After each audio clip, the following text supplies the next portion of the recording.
Hi, it's Lee from silverbackrunner.com. So today's video is going to be about walking. Now, some people are going to go, what's walking got to do with running? Quite a lot.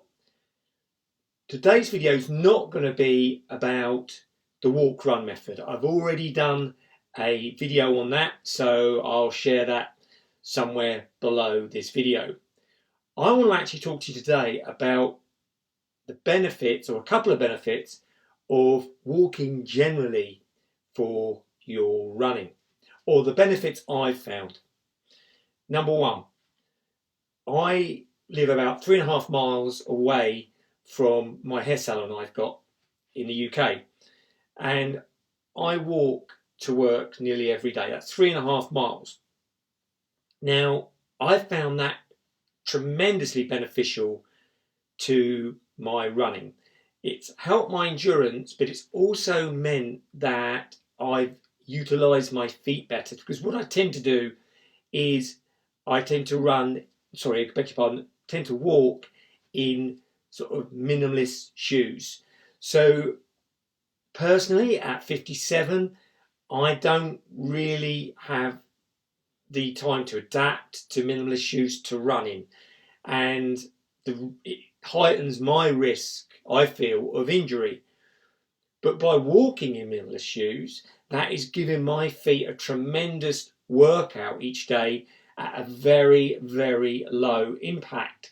So my feet are getting worked, because quite often in shoes that are very encased, day-to-day shoes, or even some running shoes, if they're maximal, your feet aren't working at all, and this can cause sometimes injury problems further upstream or even downstream to your body. But at the same time, like I say, perhaps you don't want to look at running in minimal shoes. Well, walking in minimal shoes can really have a lot of upside, and the risk of injury utilising them and walking is really, really low.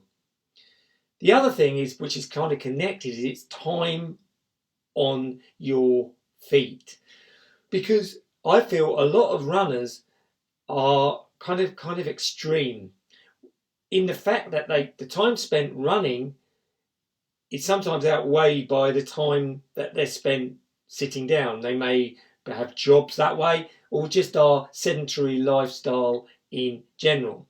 So there was a study a while back. I think they studied about 218 half marathon runners, and most of those people ran for a good hour a day, which is tremendous. But they were sitting for about 11 hours a day. So you think about that, it kind of putting your body in shock. Your body adapts to what you're used to doing. Now, of course, we all know that. And what we think is, well, my body gets used to running, so I'm running an hour a day, so that's what my body's adapting to. But actually, if you're sitting for 8, 9, 10, 11 hours a day, or you're inactive for that time, that is what your body's adapting to. You know, the tail can't wag the dog. So when you go out to run, your body goes, whoa, whoa, whoa, whoa, whoa, whoa, what's happening here? Now, of course, we can't all run for 8 hours a day, but if we look back throughout history, through our ancestry, then we were runners, but we were also walkers. We had to walk, you know, if we needed to go anywhere. So integrating walking into your daily life is key. Now, I'm quite fortunate. My day job, I've got a hair salon, I'm walking all day. So to give you an example, quite often if I've walked to work and then I'm walking around my salon, my Garmin goes off usually very early in the morning to tell me triumphantly that I've walked the Holy Grail, the 10,000 steps. I've already walked those, and it's about 9, 10 o'clock. On an average day, even if I have a short run home in the evening, if it's just a 4 or 5 mile run, I've usually done sort of 20, 25,000 steps. Now, I don't want anybody to get hung up on steps, and I'm not saying, whoa, Lee. What I'm actually saying is movement is integrated into my daily life, and a big part of that movement is walking. So when I run, my body kind of goes, well, this is the faster end of what he's been doing all day, but it's not completely alien. So what can you do? Well, try and integrate things. I think the problem is for many people, they say, I can't fit this into my life because they're going to work and then they're looking at it as a separate activity. Look at the ways that you can integrate walking, movement into your daily life. Look at perhaps utilizing some sort of minimalist shoe that you can wander around the office in, or you can go for a walk in, even if you're never ever thinking about running in them. So that the takeaways from this video are: one, you get your feet moving, you get all those bones and ligaments, and I don't know if ligaments, but you know what I mean, all those bones that's very similar to our hands that are encased all the time in our shoes. Get them moving. It's got to benefit your running. It's logical.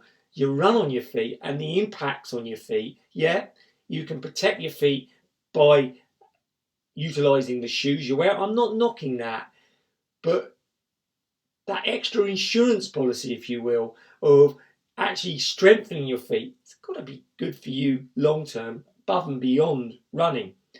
Then walking or moving throughout your day kind of transitions you into your running, and your body isn't hit by this sudden, once a day I go for a run, I move like anything, and then nothing. You can see logically that can't be good. So I just wanted to share this, and I think particularly if you're watching this and you're older, it's even more so, because you've got to kind of ease your body into these things and wake them up to it. Anyway, I hope this video's helped, and if it has, give it a like, and why not subscribe to the channel to know more. Anyway, bye for now.